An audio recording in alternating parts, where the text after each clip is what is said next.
Dear students, welcome to this lecture on digital logic and system design.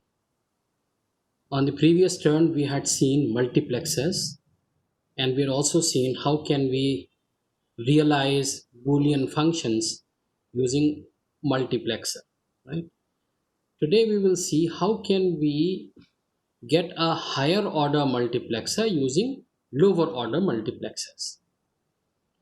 So what we're doing is we are employing three 2 is to 1 multiplexers in order to realize a 4 is to 1 multiplexer. So if you can recall, a multiplexer is a device that directs one of its several inputs to the single output depending on the status of select lines, right? So let us see what is happening here. For example, both the select lines x and y, they are 0 0. So what will happen? A will be directed to the output of this multiplexer and C will be directed to the output of this multiplexer. This is a way to show that depending on the status of the select line, which one is directed to the output, right? So A comes here and C comes here. But since X is also 0, so out of these C will be blocked and A will come to the output P. Fair enough. That is what we wanted under the condition where the select lines x and y are 0 0. I should get A directed to the output P. Now let us consider when this is 0 1, x is 0 and y is 1. When y is 1, I'll get a B here and I'll get a D here. Right? But since x is still 0, it will direct B to its output. So under the condition xy being 0 1, I'll get B directed to the output P, and that is what we wanted. Now when this is 1 0, x is 1 and y is 0, then A comes here, C comes here because y is 0. But out of these two, now A will be blocked and C will be directed to the output because x is 1. So under the condition 1 0, x being 1 and y being 0, I'll get a C at the output. That is what we wanted. Now when both of them are 1 1, I'll get a B at the output of this multiplexer, I'll get a D at the output of this multiplexer, but since X is also 1, B will be blocked and this D will be directed to the output. So under the condition 1 1, the input D will be directed to the output, and that is how a 4 is to 1 multiplexer works. So we have effectively realized a 4 is to 1 multiplexer using three 2 is to 1 multiplexers connected in this way, right? Now let us consider realizing an 8 is to 1 multiplexer using two 4 is to 1 multiplexers and one 2 is to 1 multiplexer. So when we are realizing 8 is to 1 multiplexer, that means we should have 8 different inputs and we should have 3 select lines, right? 3 select lines should be such that when this is 0 0 0, I should get A directed to the output. When this is 0 0 1, I should get B. When this is 0 0 1, 0 1 0, I should get C, and so on. Finally, when this is 1 1 1, I should get H at the output. That is how an 8 is to 1 multiplexer will work. Let us see if the same is happening with this condition or not. When all three are 0 0, what will happen? A will come out here and E will come out here because both y and z are 0 0. So correspondingly, this x is going to block this because x is also 0. So A will come out at the output P. So under 0 0, A will come out, which is true, which is correct. Now when this is 0 0 1, right? This is 0, this is 0, this is 1. So under the condition 0 1, B will come out here and F will come out here. But since this is still 0, it will block F and it will pass B to the output. So under the condition 0 1 0, under the condition 0 0 1, 0 0 1, B will come out at the output P. 0 0 1. When this is 0 1, B comes here, F comes here, F gets blocked because it is still 0 and B will come out of the output. Under 0 1 0 0 1 0, C will come out here, G will come out here, but C will pass through because this is 0 and G will be blocked. Under the condition 0 1 0, C will come out. When this is 0 1 1, This is 1 1, so D will come out at the output of this 4 is to 1 multiplexer. H will come out here, but this H will be blocked because X is still 0, so only D will pass. So under the condition 0 1 1, D will come out at the output P. Now when this is 1 0 0, these two being 0, at this level the same select lines in the similar manner are being fed. When both of them are 0 0, so A will come out here, E will come out at the output of this 4 is to 1 multiplexer. But since X is 1 now, so this A will be blocked and E will pass through. So under condition 1 0 0 of the select line, E will pass to the output P. When this is 1 0 1, B comes out here, F comes out here, but since this is 1 now, B gets blocked, F comes out. When this is 1 1 0, then C comes out here, G comes out here, but C gets blocked because X is 1 and G passes through. And finally, when this is 1 1 1, I get D at the output of this 4 is to 1 multiplexer, H at the output of this 4 is to 1 multiplexer. But since X is 1 now, so H will pass through to the output while D gets blocked. And that is what happens in the 8 is to 1 multiplexer, wherein under the condition 0 0 0, A should come out. Under the condition 0 0 1, B should come out. Under the condition 0 1 0, C should come out, so on. Finally, under the condition 1 1 1, H will come out. So I have realized an 8 is to 1 multiplexer, which is a higher order multiplexer using two 4 is to 1 multiplexers and one 2 is to 1 multiplexer, which are obviously lower order multiplexers than an 8 is to 1 multiplexer. In fact, this entire idea comes from the fact that we had realized higher order demultiplexers using lower order demultiplexers, so we can pretty well do the same when it comes to multiplexer also. Now let us see, this is again an 8 is to 1 multiplexer, but realizing 3 levels, and all the multiplexers over here are 2 is to 1 multiplexers, right? So let us see the condition 0 0 0. A will come out here, C will come out here, but since Y is also 0, so A will finally reach here. From these two, E will come out, G will come out, but only E will pass out. So I've got A here and E here. But since X is also 0, so A will finally come to the output and all the remaining will be blocked. When this is 0, 0, 1, right? 0, 0, 1. What should happen? B should come out. Let us see if it is happening or not. 0 0 1, right? So all of them are Z Z Z. So this will pass B, this will pass D, this will pass F, this will pass H. But since this is 0, so it will bring out B and D will be blocked. It will bring out F and H will be blocked. But now again this is 0, so B will pass out and what we had got, F probably we got here now, F will be blocked. So under condition 0 0 1, B will come out, right? Likewise, you can realize the entire, all the possible combinations. Finally, when this becomes 1 1 1, I get B here, I get D here. So these two, because Y is also 1, so D will pass out here, right? Out of these two, F will come here, H will come here, but since Y is 1, so H will be here, right? But since this is also 1, so D will be blocked and H will finally make its way to the output P, right? Very similar to what was happening here, but with a different configuration of multiplexers, right?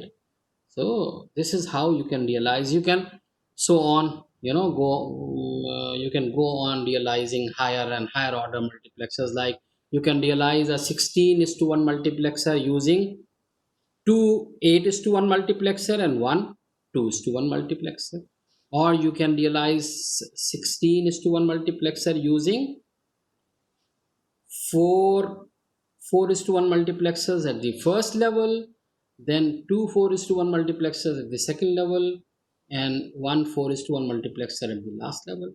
So that is how you can go on realizing higher and higher order multiplexers using lower order multiplexers. So that was about having higher order multiplexers using lower order multiplexers. Now before I move on to the next slide, I just want you to recall that we had seen two methods of realizing functions, one using decoders and one using multiplexers, right? The advantage of a function realizing using decoder is that you can realize more than one function from a single decoder. You just have to put that many number of OR gates, because a decoder is basically a min term generator, right? So it generates the min terms. You employ the OR gate out external to the decoder, and then you try to get as many functions. Theoretically any number of functions, but practically the fan out fixes an upper limit how many functions you can realize. That is more of a practical limitation rather than a theoretical limitation. Now function realizing using multiplexers that we have seen on the previous turn, in that case, since the OR gate is very much a part of the multiplexer, so you need not employ any external OR gate, but then you can realize only one function at a given point of time, right? That method we have seen. Now in the next slide, we are trying to combine the advantages of both the decoder as well as the multiplexer as with respect to the realization of functions by coming across such a device which can generate more than one function at a given point of time without employing any external gate, right? The advantage of a decoder that it can realize more than one function, the advantage of the multiplexer that it can realize more than one function at a given point of time. Such a device is called ROM, or read only memory, right? So we will see later how can we realize more than one function using ROM, but let us understand these couple of very important concepts. Structure wise, a read only memory is a decoder followed by an encoder. We will see how. And it is non volatile in nature. Non volatile means when the power is switched off, whatever be the contents of the read only memory, that will be retained. Whenever you will switch the power back, the same contents will start reflecting at the output of the read only memory. This is in contrast to RAM, which we will study in the next unit, random access memory, which is a volatile memory. You store something, and if the power goes off, the contents of RAM are lost. But the contents of ROM are not lost even when you switch off the power. So these are the points that we are going to elaborate as our lecture proceeds. The block diagram of a read-only memory is like this. It accepts n inputs and it gives out m outputs, right? Where there is no relationship between n and m, or in other words, they are independent of each other. There's nothing like n has to be greater than m, or n has to be equal to m, or n has to be less than m. No such relationship. Any number of inputs, any number of outputs.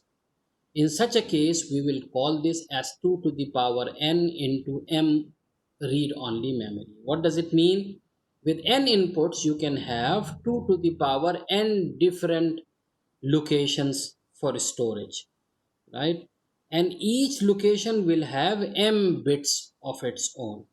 So it is essentially a two-dimensional storage, you can say, where you have 2 to the power n locations of m bits each. That in fact is a way to represent any generic memory, ROM or RAM, anything, right? 2 to the power n locations of m bits each. So that is how the block of a read-only memory will look like. N inputs, M outputs. Okay. So now let us see. This is a 32 by 4 ROM. Many things will get clear now. You see decoder followed by encoder. That is one thing that I want you to see. There are 5 inputs and there are 4 outputs. No relationship as such, right? So these 2 points that we can make out. Secondly, you see that in read-only memory, we have these OR gates as programmable gates.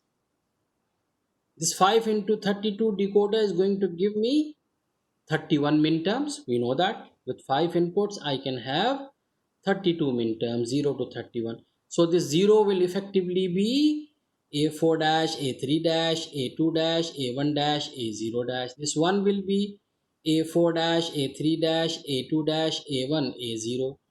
This 2 will be A4 dash, A3 dash, A2 dash, A1, A0 dash 0, 0, 0, 1, 0, right?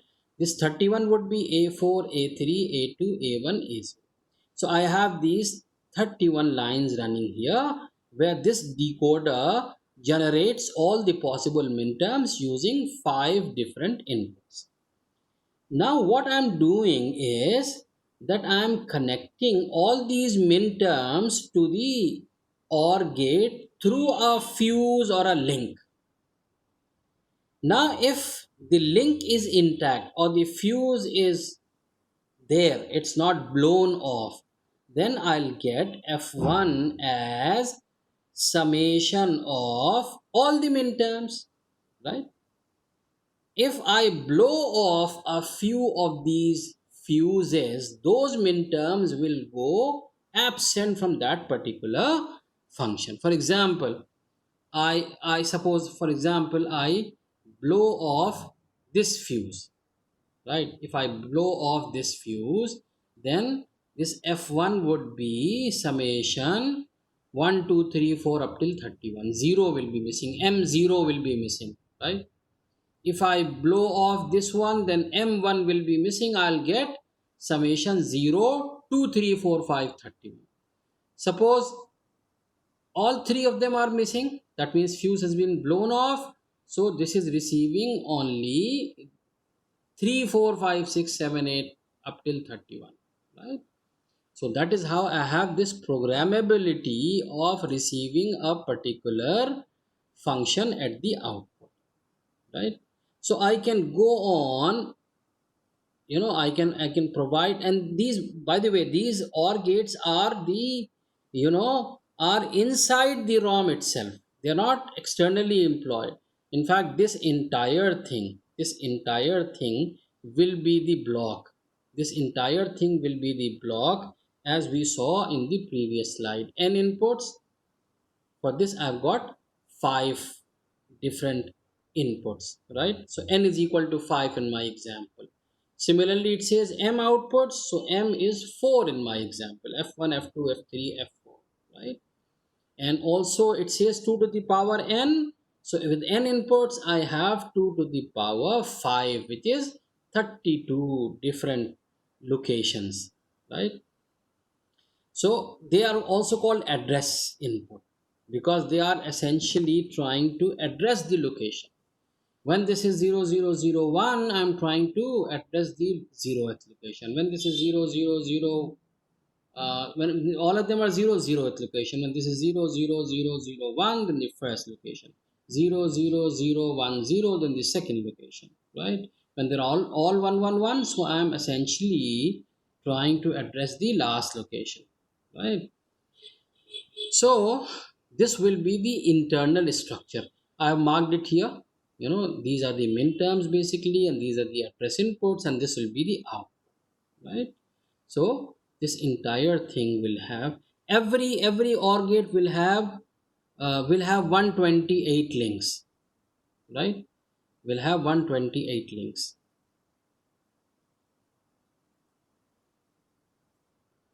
So why 128 links? Because each of these OR gates will have the connection to all the 32 minterms through a fuse though. So 32 plus 32 plus 32 plus 32 is essentially 32 into 4, which is 120. So a total of 128 links are there in all these 4 OR gates put together. Again, inside this decoder, we know that we will have 32 different AND gates. and each of those 32 AND gates will generate one minterm. The first AND gate will have A4 dash, A3 dash, A2 dash, A1 dash, A0 dash. Okay, so there will be 32 AND gates with 5 inputs each, right? So that is how a generic ROM structure will look like. So you can see that there is no dependence of the number of outputs to the number of inputs. The number of inputs decide how many locations are there, and the number of outputs are decided by how many OR gates you are employing as a part of it, right? So this is the the construction of a we will say 2 to the power 5 into 4 ROM. 2 to the power, just as in the previous slide we had seen, in this slide we had seen, so 2 to the power 4, 2 to the power 5 into 5 ROM structure is what? So that is why we also call it 32 into 4, where 32 is 2 to the power. Now what could be the ROM applications? Firstly, we can use it as a memory, as a storage which is non-volatile, which means it doesn't go off when the power is off. It can be used for function implementation. And as I said in the introduction, many functions without any external gate, right? We can realize, so that way it combines the advantage of both the decoder realization of function as well as the function realizing using multiplexers.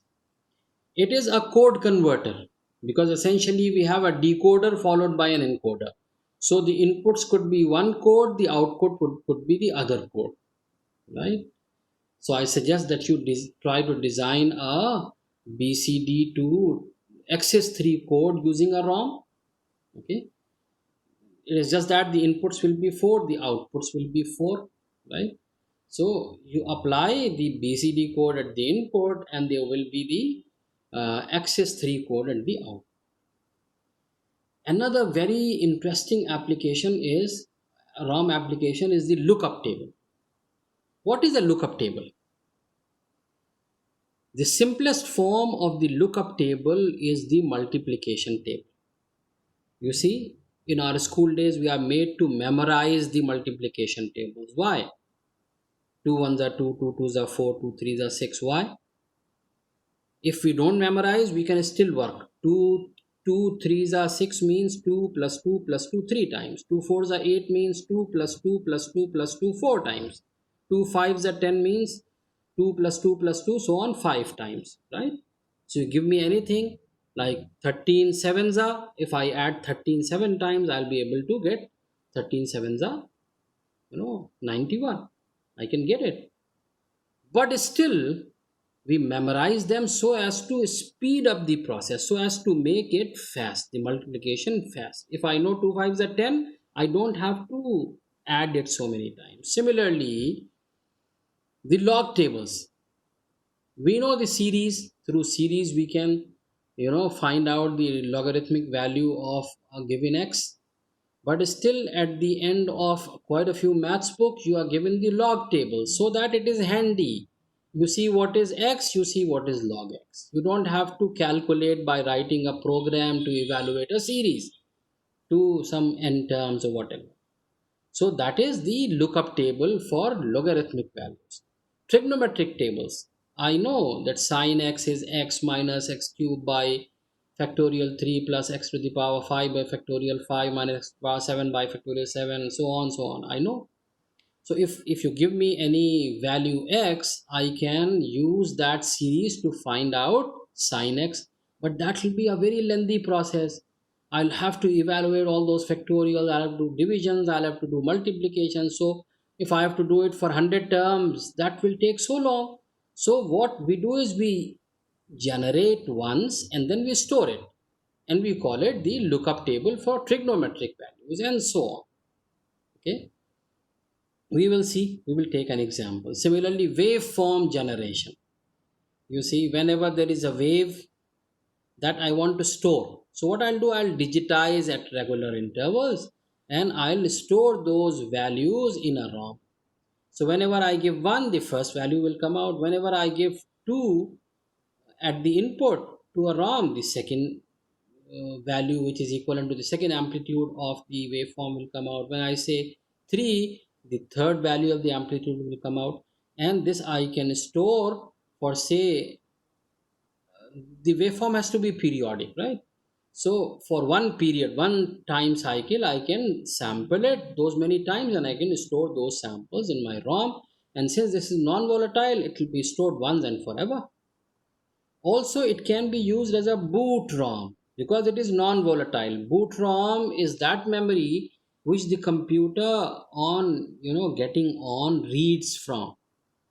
Because when you switch off the computer, all its memory will be lost. So next time when you switch it on, few basic instructions should be run by the computer in order to make it ready to accept more instructions from the hard disk. So that essential ROM, that is essential memory, which should be non-volatile in nature, we should not get its locations lost, its contents lost when the power goes off or it is switched off, is called the boot ROM. So ROM can be used as a boot ROM also, right? So these applications we can take one by one, right? For example, first of all, let us see how can we do the function implementation. Suppose I am asked to realize these two functions. F1, a function of a1, a0, sum of product form 1, 2, 3, and F2, sum of product form 0, 2. So I know I can write it. I can just translate it. F1 is 0, 1, 1, 1. Why? Because it is 1, 2, 3. So 0 is not there, so I'll keep a 0 corresponding to 0 and 1, 1, 1. It contains 0, 2, so I'll keep 1 at 0 and 2, and I'll keep 0 at what is absent, which is 1 and 3, right? Now I'll employ a 2 to 4 decoder. Why 2 to 4 decoder? Because the number of inputs are 2. If the number of inputs are 2, obviously the number of outputs from this decoder will be 4. This will be the 0, 0 line, this will be the 0, 1 line, 1, 0 line, and 1, 1 line, right? Now I should have 2 OR gates. Why 2 OR gates? Because I'm realizing 2 functions. There may be more OR gates. I may not be using them because it is inbuilt and I'm just using 2 of them because I need to get 2 functions out of it. So now you see F1. What all should it have? It should not have a fuse corresponding to 0 because 0 is missing there, right? But it should have the fuses corresponding to 1, 2, 3 all intact. So that F1 becomes summation of 1, 2, 3, right? Summation because it is the OR gate, and 1, 2, 3 because they are basically min terms, right? In that block diagram I had shown here, min terms. Coming to F2, F2 contains 0 and 2. So it should have the fuses corresponding to min term 0 and corresponding to min term 2 as intact, and the fuses corresponding to 1 and 3 should be blown off, right? Should be blown off. So this is ROM with AND OR gates. There are some ROMs which are AND OR invert gates also, and where the inverter is inbuilt, right? So in that case, in order to realize F1 and F2 here, I should realize F1 dash and F2 dash here respectively, right? So given F1, what is F1 dash? F1 dash in the sum of product form. Again, it has to be sum of product form, just as it has to be a canonical sum of product form for function realization in decoders, a canonical sum of product form while realizing functions using multiplexer. In much the same way, it has to be the canonical sum of product form when it comes to function realization using ROM also. So if F1 is given like this, then F1 dash will be summation 0. So you see, I have 0, M0 fuse only intact and all the 3 remaining fuses are blown off, right? So I'll get F1 dash here, and this inverter which is inbuilt will give me F1 finally here, the same function. Similarly, this is AND OR invert, so I should invert F2. When I invert F2, then F2 dash A1 E0 becomes summation 1, 3. So I have the fuses corresponding to 1 and 3 as intact, and the fuses corresponding to 0 and 2 blown off. So you can have two alternate arrangements of ROM. It depends what kind of ROM you are picking up. If you are picking up ROM with AND OR gates, this is the AND array and this is the OR array. Just as all the AND gates, I'll have 4 AND gates here. The first and each of those 4 AND gates will give me one output each. The first gate will have A1 dash A0 dash. The second gate will have A1 dash A0. The third gate will have A1 dash, sorry, the first one will have A1 dash A0 dash. The second one will have A1 dash A0. The third one will have A1 A0 dash, and the third one will have fourth one will have A1 A0, right? So I'll have this AND array and I'll have these OR arrays here which are programmable. So these OR arrays are programmable, right? So this is the first application that you can do function implementation using ROM. So you can notice that you have realized more than one function at a given point of time, and also there is no external gate to be employed. This OR is a part of it. Okay, so as many OR gates I provide in the OR array, I can go on realizing those many functions using that ROM.